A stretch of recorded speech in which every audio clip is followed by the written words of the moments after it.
Hello and welcome to Brussels Airport. Today we're going to be flying on the Iberia A340-600 all the way to Madrid. I've just arrived from London Heathrow on Brussels Airlines and there's a video about that on my channel. Make sure you check that out if you haven't so already. When in Brussels you really have to check out the Scalari board in the main check-in area. Here's my flight to Madrid. I'm already checked in for today's flight, which was fairly straightforward as I'd already prepaid for seat 14F. I always try and get a PDF copy of my boarding pass and usually download a passbook version for my iPhone. Security was quick and easy, so it was time for me to get some breakfast. There's a small selection of cafes and restaurants as you head towards the A gates. I chose Belgiarama to stop off and pick up a waffle, topped with some Smarties and chocolate sauce. A very balanced breakfast with a great view of the airfield. Having been fed, I made my way onto the A pier, which I think is fairly modern.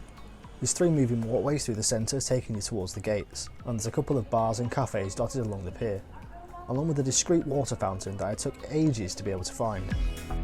I arrived at the gate just in time to catch today's aircraft landing.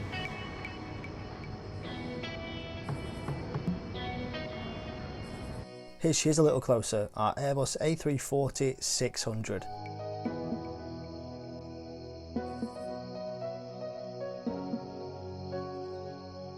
Loads of ground staff turned up to help unload the aircraft. Maybe they were there to see such a big plane, or maybe they were actually there to work.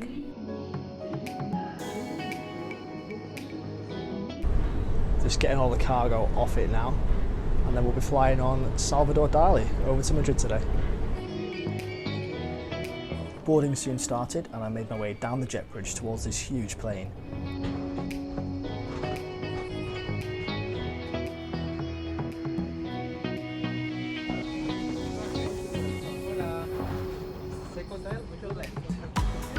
Turning left for the first time and into the premium economy cabin. Here's 14F, my seat for the next 2 hours.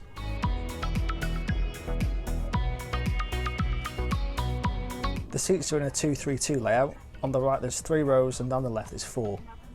The seats are 19 inches wide, giving plenty of room, with a recline of 7 inches. There's also a fully adjustable headrest that has folding ears to give you some extra support whilst you're sleeping.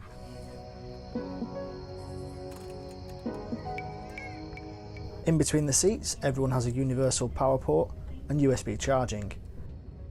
And on the seat in front of you, you'll also find a handy coat hook. Premium economy seats also come with an adjustable 12-inch widescreen.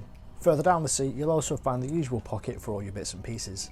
There's plenty of leg room with a 37-inch seat pitch, and you also get a footrest. In the centre armrest, you have a small drinks holder, and you'll also find the tray table that folds out. It's adjustable forwards but not back, and it's fairly sturdy to eat a meal at or do some work. Overhead you'll find a reading light but no air vent. Here's something I never realised before: the overhead lockers are different in business class to that of economy.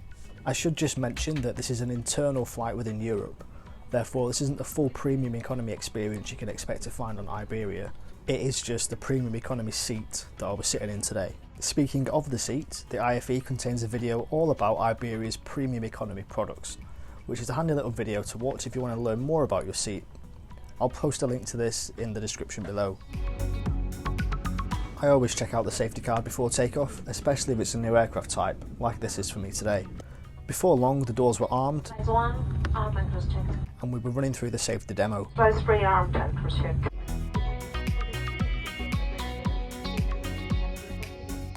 Pushback was slightly delayed due to an ATC delay. We taxied out before lining up to take off on runway 25 right.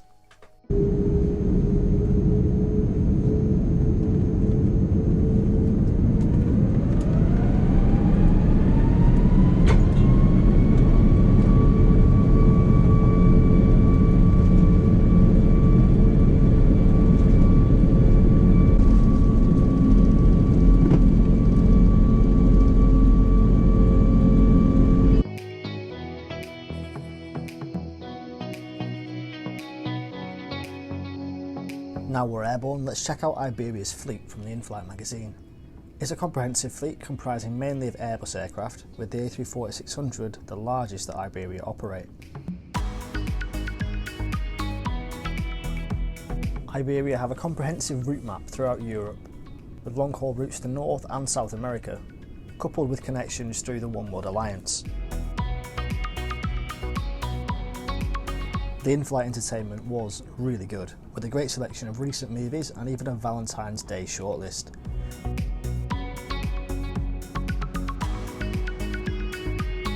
The screen resolution was pretty good too, and there's very little in the way of motion blur. There's also a great selection of TV box sets, which is great when you want a short flight like this one. If music's your thing and you haven't downloaded your favourite playlist from Spotify, there's a fair selection of playlists and podcasts to cater for all sorts of different international sounds. Iberia provide these on-ear noise cancelling headphones, which are more than adequate for premium economy. Games are also available, and I chose Tetris, using the handheld remote to move the blocks around. Let's just say it wasn't that intuitive, and I didn't beat my high score. We're almost halfway through the flight now, so let's look at the moving map. There's a few options to choose from, and you can even choose to see your current heading. Now I did try and connect to the Wi-Fi, but I could not get it to work. Maybe I was doing something wrong. Either way, there was no browsing for me, just some light video editing at 37,000 feet. Now the toilet's the only place on this aircraft that really showed its age. 16 years old. It was clean, but worn. I went to the loo right at the back of the plane to stretch my legs. Iberia's economy cabin is configured in a 232 configuration where the cabin narrows towards the back, but is otherwise in a 242. I'm amazed at how full this flight was, especially way down here at the back. The A340-600 is 75.4 metres long, and until the 747-8 was built, was the world's longest passenger aircraft. This version features 296 economy seats, 23 premium economy seats and 36 flatbed business class seats. Now the airline is replacing the A340 with the slightly smaller A350-900, which of course is newer and more efficient. It will have a similar number of seats, although it will be in a 333 configuration thanks to the wider cabin the A350 has.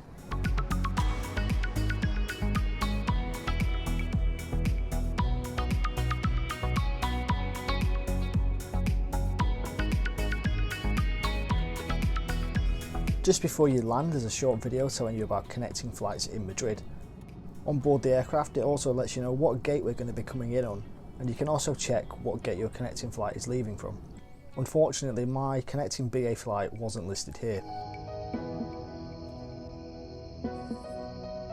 We lined up and descended through the clouds to land on runway 32 right.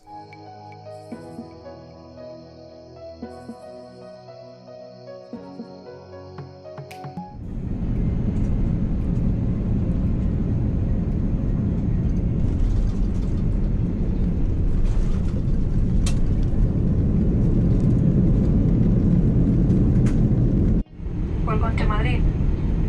It is our pleasure to inform you that we have landed according to the schedule. Please remain seated and with your seatbelt fastened until we have come to a complete stop. The sign has been turned off.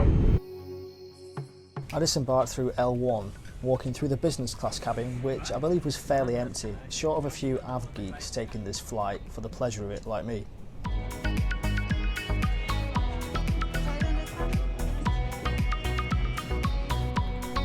And that's it, here we are. We've been dropped off right into the satellite terminal at Terminal 4 in Madrid. I had a great time flying such a big plane on such a short route. It's really a novelty in Europe to get such wide-body jets on these sub 2-hour flights. I hope you really enjoyed the video and let me know what you thought in the comments. Also feel free to give me a like if you enjoyed it, and please do consider subscribing. Thanks again, and we'll see you next time.